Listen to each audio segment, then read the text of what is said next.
Hello and welcome back to my channel. Today I want to talk about something I've not really talked about on the channels before because I just got my hands on this beautiful bionic minifigurine of Tahu from Bionic with his cool canister and fire sword and some extra stuff that was in to if one of the smaller pieces was missing. But I want to talk about some of the things about it because unfortunately it's made as a cosplayer, which I actually think it's completely fine because it's not everyone who wants the they don't know if everyone wants the original Tahu, and this way it fits into the theme of the CMF always having a cosplay character, and I really think it's cool, but I wanted to upgrade it to remind me more about the Tahu from the original Bionicle, and doing it as easy as possible. And with this single piece here, which is just a completely red transparent head piece, putting that on and giving it the mask. If I can put it on while doing this.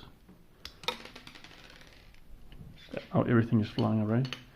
We actually get a very faithful recreation of Tahu from Bionic, and even if you remember the old Bionics, when you look behind, you would see the color that the eyes had because they had to make them like that.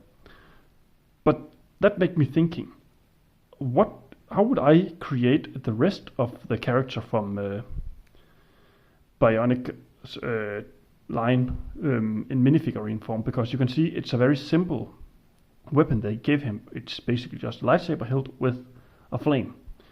So for doing that, I wanted to give myself some restriction and try not to go over the piece count that was in the CMF, which means the headpiece and of course the canister. These things will be in there, so I will have the extra pieces and of course the main piece. And I will try to see if I could make all the different original Bionicles weapon to give the idea of how to. So let's start with the Rock Master, and this one was actually quite fun. I just simply took these tile slides and put as feet, and if you know Bionicle a little bit, you know his main way of attacking is by kicking.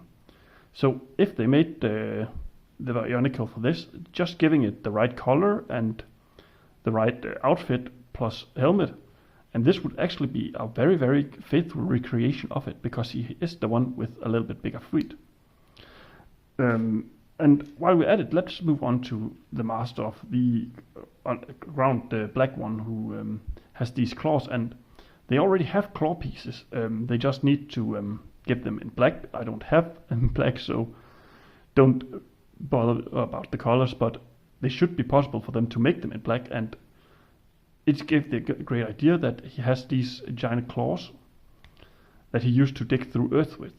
And I know that Ninjago is right now making new claws for their summer wave, which also could easily be used. But even then, these looks absolutely perfect for the Master of the Earth character. So let's move on to some of the ones that I couldn't actually make completely. And let's start with the water one. Now, this has to be, of course, a blue piece. But I found this hook piece on Pick-a-Brick, and giving him two of those, you will pretty much have the weapon that the blue one, Master of Water, is using, which I think is is really fun, even though it does look like you can see there's a dragon head on top of it.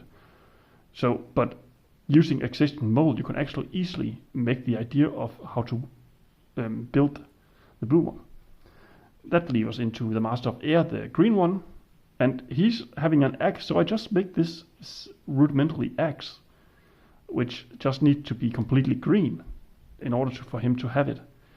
And I think it's absolutely one of the more my favorite one of them, because it's such a simple build that I already use for many of my other minifigs, as I really like characters having axes on. And of course the last one is the ice one, and this was the only one I couldn't fit under the two piece for the weapon he had, and I simply gave him a standard Lego sword, which have existed in like forever. And then I found this interesting piece, I don't exactly know what it should be called, and gave it a handle for the shield. So let's see if we can put it on. Giving it only has to be completely white, of course, with the minifigure that fits on it. It's actually served pretty well. Plus, thanks for this piece to be like this, you can even have him be standing on top of the piece, as seen in some of his promotional art, where he's using it as a sled to work on beyond the eyes. And I think it has been a really fun little project for me to make. I know it's quite new for me because I normally don't talk about Lego, but this minifig really has been an amazing minifig to play around with, and I especially love this. Is my favorite detail, and it's probably I'm going to use instead of the head that came with it, because it's not because it's a bad head, but I just like it to be the real thing. But yeah, it's just a fun little video I want to make, talking about Bionicle and how I really like this CMF that came out with this amazing minifigurine, with even the screws on the back that was used to move the arms, and all the different details. I know there's no arm printing, but that's actually, I think it's fine, because making the Bionicle arms, they needed to be much more details in all the different ways, instead of giving one of the most recognizable thing of them, giving them the canister, where you can see him holding the sword on everything. So yeah, it's just going to be a fun little video I want to make surrounding this minifig. I hope you enjoy and have a nice day.